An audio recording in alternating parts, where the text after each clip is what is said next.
Ladies and gentlemen, hello and welcome to the channel. I'm Stylosa, and in this video what we're going to do is cover the new heroes that are being worked on. So actually, Overwatch are working on the Season 8 hero. That is so far in advance. Also, why are we got seasons every 9 weeks? Why the change to the monetization system?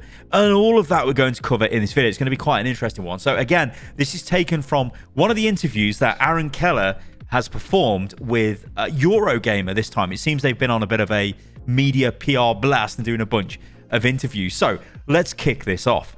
Why new seasons every 9 weeks? And Aaron Keller says, there's probably a few ways to answer a question like this. One lens that you could look at is through that of the player. We want to create the most exciting version of Overwatch 2 that we can for players. And part of that is to constantly be releasing new content for the game. If there's something we've heard of from players over the last few years, it's that they want us to be making more content for Overwatch, and so we've heard them loud and clear, and the seasons are the device that we will use to deliver most of that content to our players. In one aspect, we think that roughly every 9 weeks, or roughly every 2 months, is about the right amount of time to be implementing big new pieces of content into the game. If you start going much longer than that, we feel like players, especially players that are dedicated to the game and play it a lot, they might start feeling like the game hasn't updated as much as they would like it to. And if you go much shorter, it actually sometimes can be a little bit disruptive. Okay, so here, this is the most obvious thing to every Overwatch player on the planet. Everybody wanted content for the game. And when there was content, when there was new seasonal events, and all of that stuff back in the past, in the good old glory years, everyone loved it, everyone lost their mind. There was a huge build up to what could the seasonal content be? What are the skins? What's the new game mode? Wow, what's the balance changes? Which generally came at all kinds of random times, whenever they were needed. There was a lot of spice in old Overwatch. But yes, we did need content. So this is Aaron first beginning with, look, we're going to give you content, and the way we're going to do that is every 9 weeks for major content, because that's all going to be based around new season starts, which does make sense. Like, I completely agree with this. A lot of other games do this, but I think it's a really great, it's almost like a really great marketing beat to hit, because when you've got the start of a new season, people flock back to the game.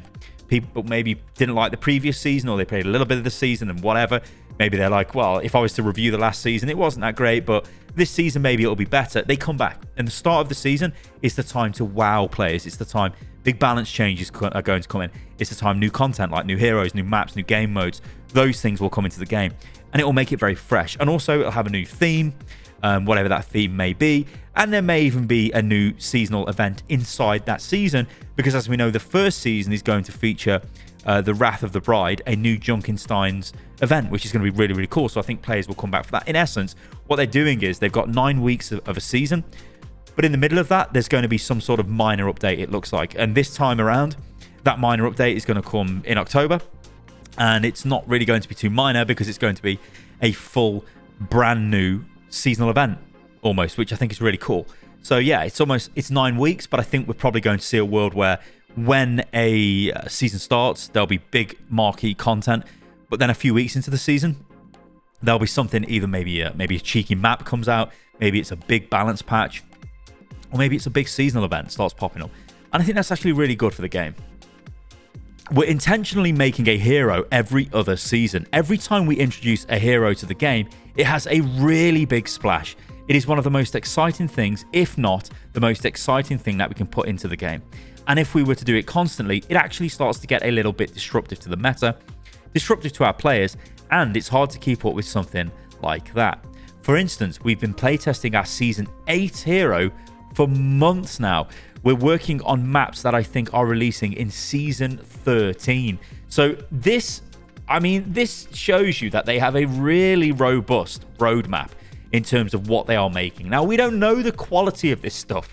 Hopefully, it is all just the same quality as the stuff that we've been getting for years and that we're seemingly getting for the start of Overwatch 2.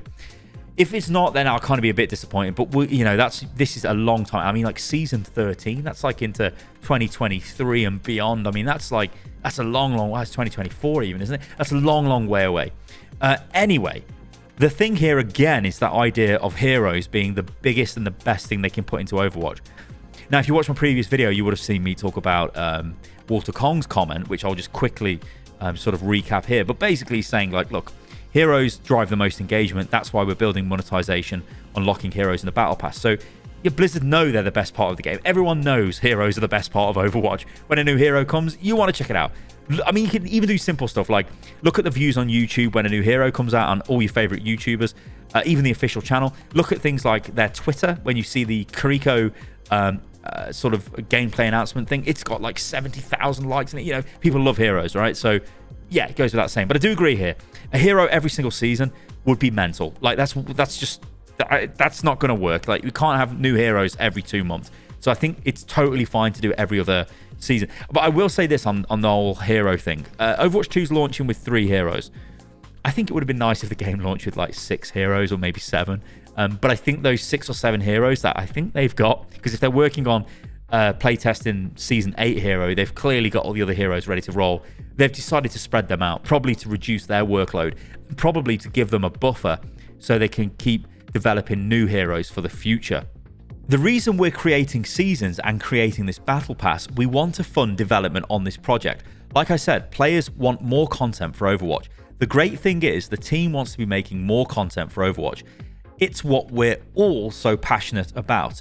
This game and game development team in general. We love building things for this cool universe, and so we've done our best to construct a model where we can build all of that cool things that players are asking for, all of the cool things that we want, and be able to fund that over the long haul. The very last thing I'll say about this is that some of the things the Overwatch team makes can be considered best quality in the world or top of the industry. We spend so much time building our assets. The mythic skins take us over a year to make. Our heroes take us over a year to make. Maps take us over a year to make. We pour so much love, dedication, passion, and energy into all of these things. And the great thing about it is players get to experience that. They get the reward from it. Okay, I agree. Like I'm always going to agree with this. Yeah, I'm an Overwatch simp, whatever. But I agree. Overwatch make the best skins, period. So these mythic skins just like another level. It's like they're pushing the barrier with the skins. Yeah, you know, I get that. They're super good. Now, it also alludes to the fact that they need to make money to continue development, which again is a reality of the business world. They can't just endlessly make content. They need to make money to fund that content. So again, that's one of the reasons why the monetization model has changed. And again, I hope this works. I think it will work. But if it gives them the ammunition to keep making more content, then yeah, that's a great thing. Now, I think when I sit back and I look at this, I think it's one of those situations where it's coming to terms with the change. And I don't know whether this is, well, no, I do know that this is because of this. It's if you are an Overwatch player, and it's going to be a bit of a shock coming into this if you don't play games with battle passes. But if you do, then the shock will kind of not really be there, and you just accept this and move on. For me, I come at it from both sides. Obviously, I want Overwatch to be successful. I really enjoy the game. I love the game. I want content. That helps me do my job as well if the game's got content. And obviously, like Aaron is saying here, it helps him do his job and helps everybody else do their job. Because you think about it this way, there's a world in which if you're selling games that are boxed copies, so let's say you make Overwatch and then you sell the game and then that's it. And then maybe Overwatch 3 or 2 or whatever gets made and that's also a box that's sold. There's also a transition period there where the boxed version of the game is sold. Maybe the development team changes. With games as a live service, they carry on. They keep rolling. They've got constant money coming in that allows them to keep making content that hopefully makes the game bigger, so it makes more money, and then they make more content that gets better quality, and they just keep going. Whereas if you spend all your budget, make a game, throw it out there, and then your team sort of starts to fall away, maybe they go to different projects, different games. This way, you can build a team, and hopefully over a few years, the team becomes incredible because it keeps pumping out good content. Now, that is a very idealistic viewpoint of this because there's tons of games out there. I mean, hell, look at the Microsoft-owned Halo Infinite. While their Battle Pass is nice because you buy the Battle Pass, you own it forever, it doesn't just disappear, because there is a world where you buy the Overwatch Battle Pass and then maybe you have real life steps in and you're not able to complete the Battle Pass, and then like, oh no, it's Season 2, so I've kind of missed a load of stuff from Season 1.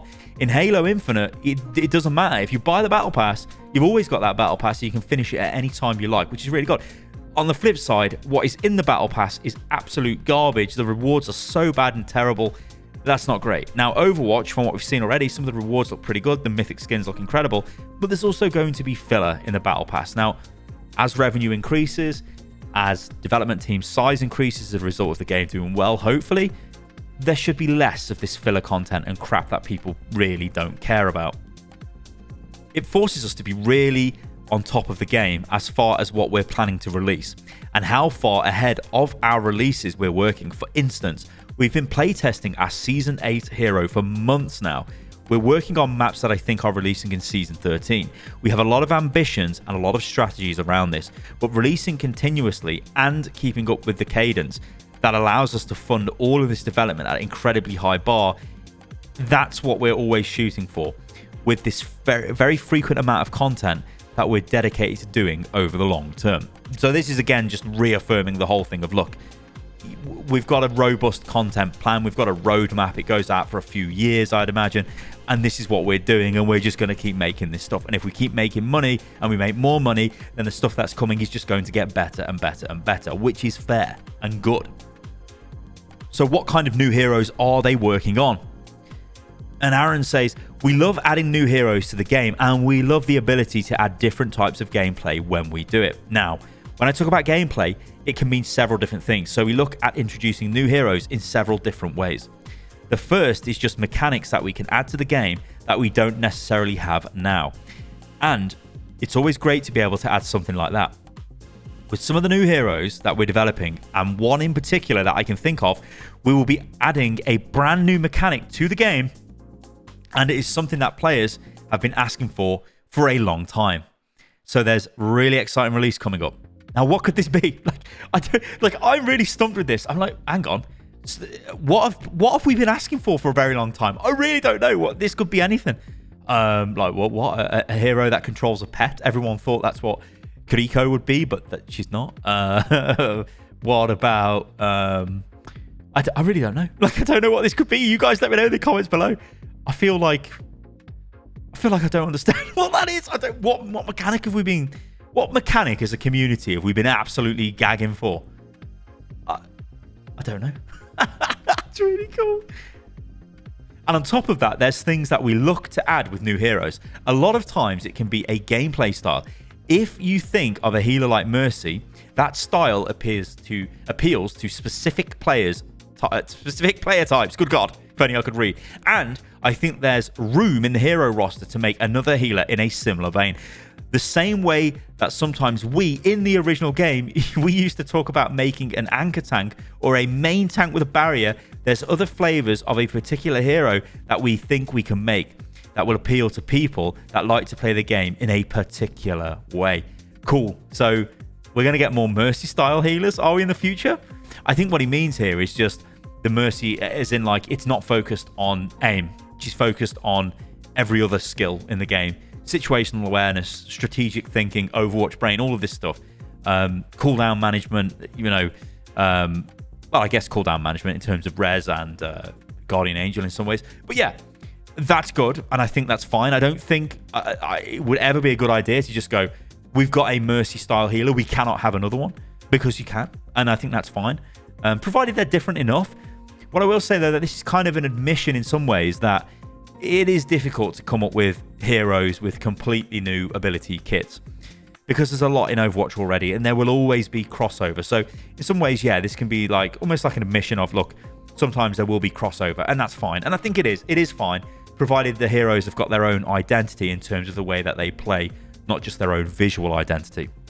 Also, you can answer this question by talking about the different types of heroes that we have in the game.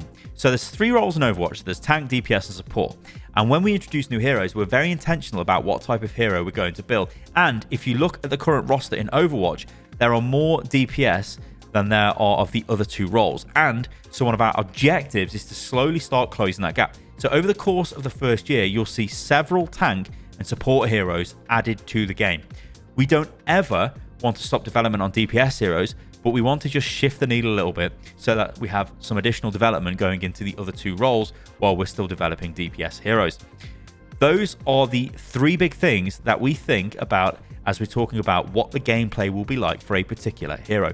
So what's cool here is they're doing what they should have done a long time ago, is they are closing the gap between tanks and support and the sheer amount of DPS. There's so much to pick when it comes to DPS, but tanks is very limited, support is very limited. And this is pretty much telling us here, there's no DPS hero coming out this year, I think. This is just, okay, going into next year as well. Because, see, over the course of the first year, now this may mean just the back end of 2022, or it may mean the first game year. I'm going to go out on a limb and say it's the first game year, because I think they could easily release supports and tanks for the next 365 days of the game once it launches on October the 4th, and we would be happy with that. I think we'd be fine. I don't like if we got a new DPS hero, great, but I'd much prefer to see more supports and tanks to give the game more variety in that aspect. Okay, guys, there we go. Thank you for, again, listening to this video. Again, these videos I've been making quite recently have been quite long. There's a bunch of stuff that's been coming out, and I think it's worth covering all of this. And when we get more information and more news and more stuff to discuss, we will get back into this, because I'm starting to feel like the Overwatch mojo is coming back. There's stuff happening in the community. There's things to talk about, and it just feels really great again. All right, guys, thank you for listening to and watching the video. I've been Stylosa. You can follow me on everything, which is at Stylosa. You can also find me on TikTok, which is StylosaUL, or I think you can just search for Stylosa, and you will find me on there. And yeah, thank you for watching, guys, and I'll catch you lovely lot on the next video. See you soon.